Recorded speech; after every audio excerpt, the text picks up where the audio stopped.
हमारे बीच आज बैठे हुए हैं अशरफ अली जी। अशरफ अली जी एक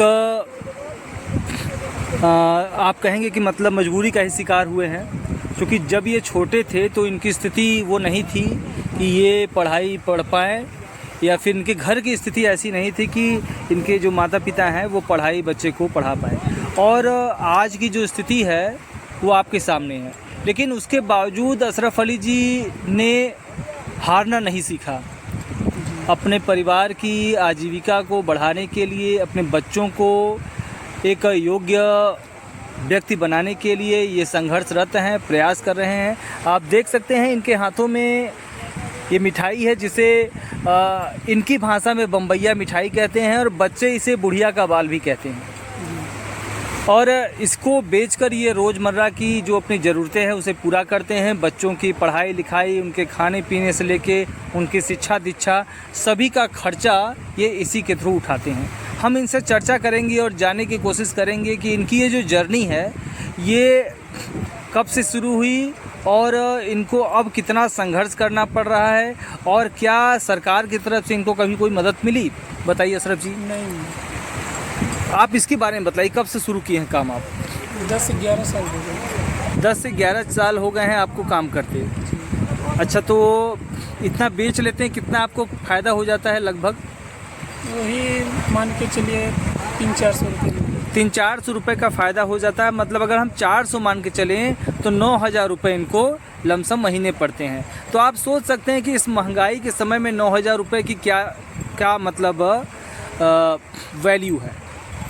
क्योंकि एक तरफ अगर हम दाल खरीदने जाएं बाज़ार में तो 150 से 200 रुपये किलो दाल आपका पड़ता है। सरसों का तेल भी बहुत महंगा है। तो आप बाज़ार जाते हैं तो क्या महंगाई का प्रभाव आपके ऊपर पड़ रहा है? लगता है कि महंगाई है जी। तो 9,000 रुपये में आपका खर्चा चल जाता है? एडजस्ट कर लेते हैं। एडजस्ट कर लेते हैं। अच्छा, आपने बच्चों का कहीं बीमा उमा किया है? नहीं। बीमा नहीं किया। अच्छा, आप बच्चों के, चूँकि आने वाला जो हमारा कल है, आप देखेंगे कि फ्यूचर बहुत ही संघर्षपूर्ण भरा है। क्योंकि आने वाले कल में जो टेक्नोलॉजी है, टेक्नोलॉजी मतलब जैसे आपका हर काम अब मशीनों के द्वारा हो रहा है। आप देखेंगे अब रोज़गार धीरे धीरे ख़त्म होता जा रहा है। जहाँ 100-200 लोग एक काम को करते थे, वहाँ अब मशीनों के द्वारा सेकंडों में काम को कर लिया जाता है। तो उससे रोज़गार पर तो प्रभाव पड़ेगा ही, स्वाभाविक सी बात है। तो आपको मैं ये पूछना चाह रहा हूँ कि इससे आप कैसे लड़ेंगे? मतलब आपका जो परिवार है या आपके जो बच्चे हैं, आप कैसे तैयार करेंगे उन्हें आने वाले कल के लिए? उनके लिए हम बचा के पैसा जो है पढ़ाएंगे लिखाएंगे। तो वही मेरे कहने का मतलब है कि 9,000 रुपये में फ़िलहाल आप कुछ बचा पाते हैं? नहीं, बच तो नहीं पाता है, मगर बचाएंगे। हाँ, बचाने का आप प्रयास करेंगे। अच्छा, उसके लिए और कुछ और पार्ट टाइम जॉब भी आप करेंगे तभी संभव हो पाएगा। जी। तो हमारे साथ अशरफ अली जी, आपसे बात करके मुझे बहुत अच्छा लगा।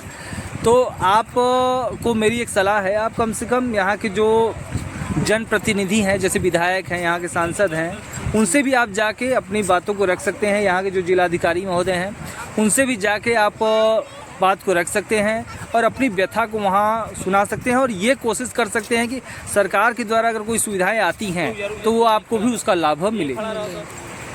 ठीक जी। दूसरी चीज़ हम ये कहना चाहेंगे कि आप कम से कम अपना इनकम सर्टिफिकेट, मतलब आय प्रमाण पत्र बनवा लें। है कि नहीं आपके पास?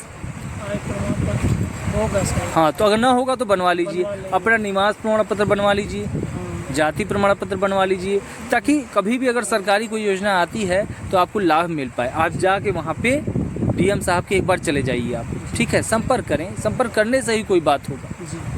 नहीं, आप सरकारी योजना